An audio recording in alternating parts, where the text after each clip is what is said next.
Yo, what is up over there in YouTube land? This is Diablo Drago back again with a new video for an old series that I completely forgot about. This is What If Deku Was the Hulk? This is going to be the part where I last left off. It was the end of Season 2, so that means it's going to be the beginning of the movie chronologically. So that's what I'm doing. I'm going to be doing the movie for What If Deku Was the Hulk, see how that would go, and if you're watching this and you're complaining about I'm not doing a part of a video that you want me to do, I'm sorry. I was looking through my channel. I wanted to find a video I haven't done in a while, and really, I'm sorry for making you guys wait, and really, this is the best I can do right now. Sorry about that pause there. I was getting interrupted. Sorry. Anyway, What If Deku Was the Hulk part, whatever this is, I'll hook it up before I post. Anyway, you guys like my videos. Don't know why you're still here. I haven't posted in like a month and you guys are still with me. And I even got new subscribers.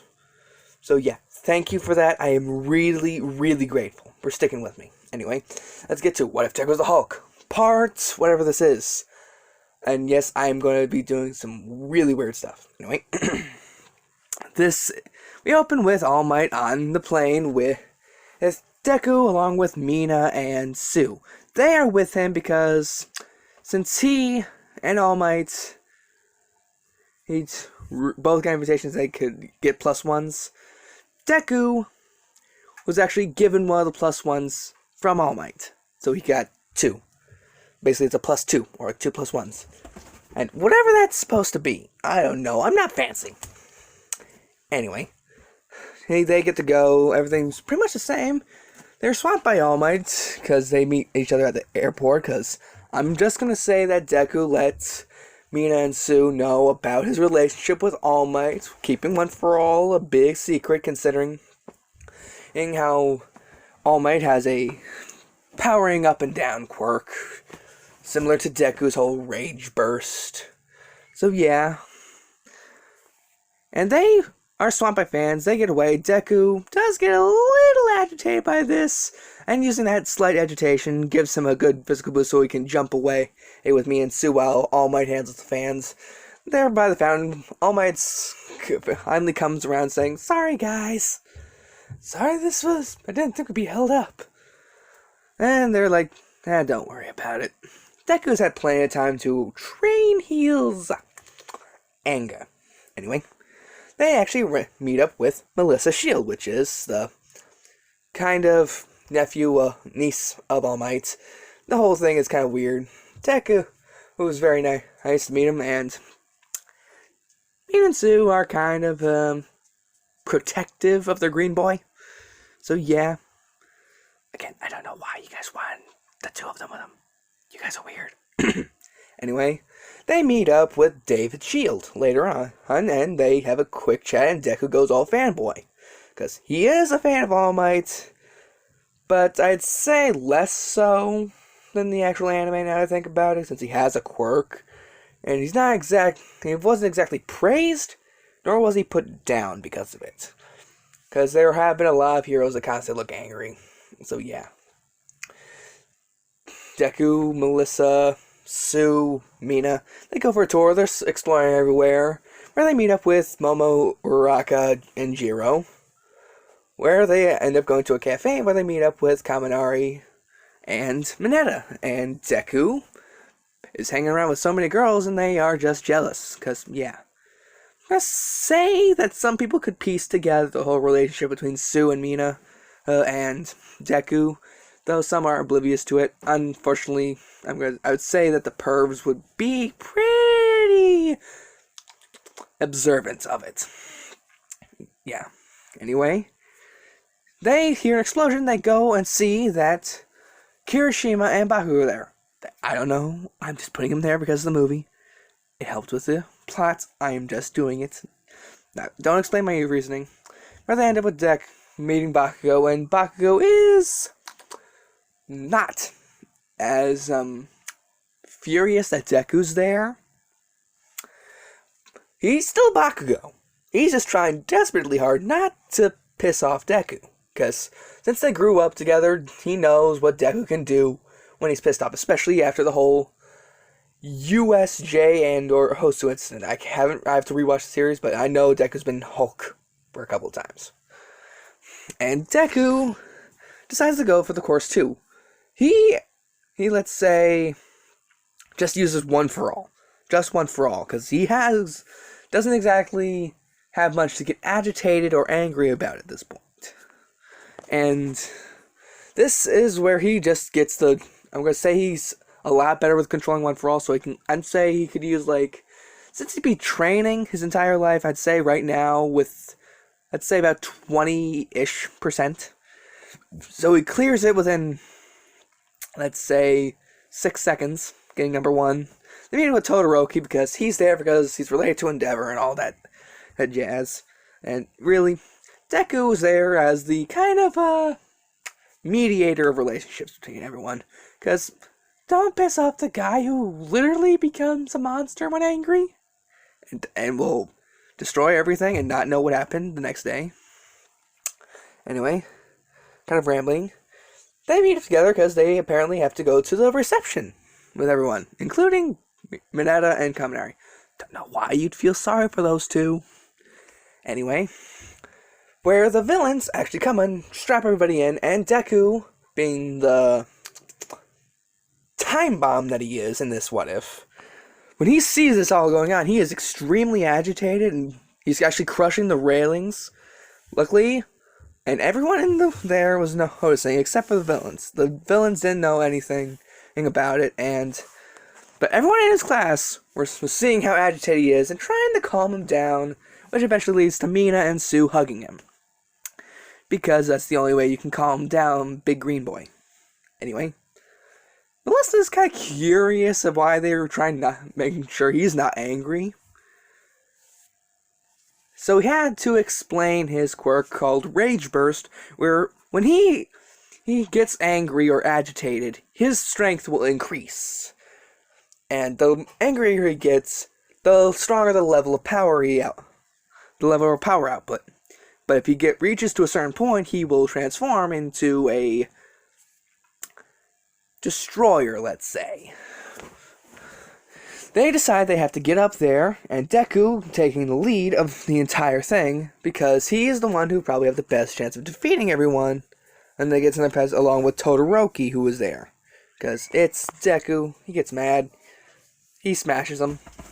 Not in that way. Anyway, Deku goes, they end up getting to the higher floors where they meet up with Kirishima and Baka, who are being attacked by web hands and Purple Hulk. I'm just going to call them that. Where they have to go, because Todoroki thinks it's best that they save some of their stronger people for higher up villains on their food chain, because they probably realize that they're not sending the strongest people out. They get up, they're separated because of the robots, Zeta, and stuff. Everyone's getting separated, where it's just Mina, Sue, and Melissa, along with Uraraka, where they have to get in. Let's say that Mina stayed behind to melt the robots.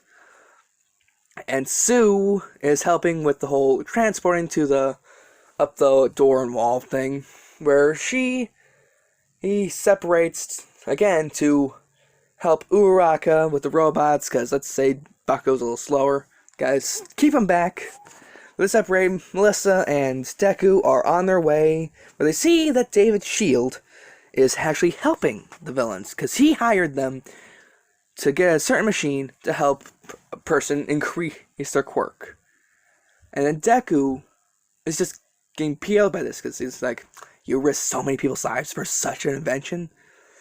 Haven't you ever thought that something like that shouldn't exist in the first place? I am an example of someone who shouldn't be in a world where something like that is available. My quirk was never the best. I've been working my ass off my entire life trying to become stronger with this quirk. And yet you create an invention that could maximize someone's quirk without drugs. But if someone with my kind of quirk... Sorry about the outside noise, my dog. Anyway, if someone in the outside world with a quirk similar to mine got their hands on that invention, it'd be all hell on earth. David is not fully aware exactly about the whole what he's talking about, but is interrupted by Wolfram, who just slams a wall into Deku while he's getting pushed back, and he's just getting angrier at this fact that Wolfram is not only an actual villain and trying to kill Melissa, and that's where he gets out, and he's getting larger and greener. He is still in control. Let's say this is like a 25% transformation that's incomplete. Like maybe like 20 to 19, 16 to 20% of a transformation that would handle approximately 30% of One for All. I am not going to do math. I'm not going to do that math. Anyway, they're separated and Deku has to keep going up. Meanwhile, he has to keep that rage under control. He gets there, he sees that they're there, or he gets the professor and smashes the helicopter. All Might actually comes up with them after the whole thing is done, but then, all of a sudden, a giant beam smashes into Deku and All Might, capturing the professor, and Deku is just crushed. He's flattened. He's like, nowhere to be seen from them. And this is where they go. And everyone is scared about what happened to Midoriya, and All Might is angry that this happened. But then an almighty roar is sounded, and very few of them know, and all of them, except for Melissa and the Professor and Wolfram, and I don't even think All Might knows all that well, that when that roar is bellowed, the villains, they effed up. And out of the rubble explodes a mass of green. The Hulk has arisen. And then he just jumps up across the tower among the whole kraken of metal going, Hulk smash! Let's say that Deku and the Hulk are two separate personalities that can see eye to eye at this point, because of meditations and stuff where Deku has been able to communicate with them. And they keep getting pushed back, but Hulk can't exactly access One for All, I'd say, because Hulk is not exactly focused at that. He is just mad. And he is getting pushed back as well, because the quirk, Herc Magnifier, is actually, I'd say, improved upon. Let's say that, because it's a little better, along with Wolfram's has more than just those two quirks of manipulation and muscle enlargement. He also has a few extra strength boosters, and let's say a speed quirk that allows him to move faster, using momentum to crash into Hulk as well. Oh, and All Might is just struggling to protect the students from the whole, let's say, shockwaves and backlash that is being dealt because of these attacks. Hulk is just getting madder and madder until he just blacks out all of a sudden. And then a whole new world is shining around them. Stars, 9 total stars are around them. Not really stars, like they're orbiting around them. And then comes from below Hulk is Deku going, Hulk, what are you doing? We have to get out there and help them. Hulk, no idea what's going on. Must fight, must protect. And Deku is surprised by this because he and Hulk do not see eye to eye. And Hulk does not exactly view Deku as weak, nor does he view him as strong. And Deku's like, Hulk, we need to work together on this. We can't protect anyone if we can't work well together. And they hold out their hands, and somehow the stars around them are even brighter. They're taking on silhouettes of people. Those people are the previous holders of One for All. And as Deku and Hulk grab hands and shake their hands, okay, I don't know what I'm doing. And this goes into a unison. A Deku Hulk unison where he can access One for All, where he's accessing it beyond 100%, and Deku is raging him down. Everyone can see that something's different about him as he's crashing through. And he's like, All Might, a little help here! And All Might is shocked beyond belief. And he goes and goes, crashing. It's basically the same thing as in the anime with the whole father-son Detroit Smash. Only Deku is more along the lines of pushing it beyond, where All Might is just basically acting as backup so Deku can charge up his attack and move on forward without any interruptions. Either way, the day is saved, and everyone is glad to see that everything's good. Mina and Sue are crushing Deku at this point, since he's in his small form. And yet, everything seems to be normal. They all meet up with their classmates. They know what happened. Deku is given credits, because yada yada yada. Hard to miss a big green giant. And with all this, and yeah, it's pretty much the same. Anyway, Deku, Mina, and Sue, they're hanging out a lot. They're going on their dates.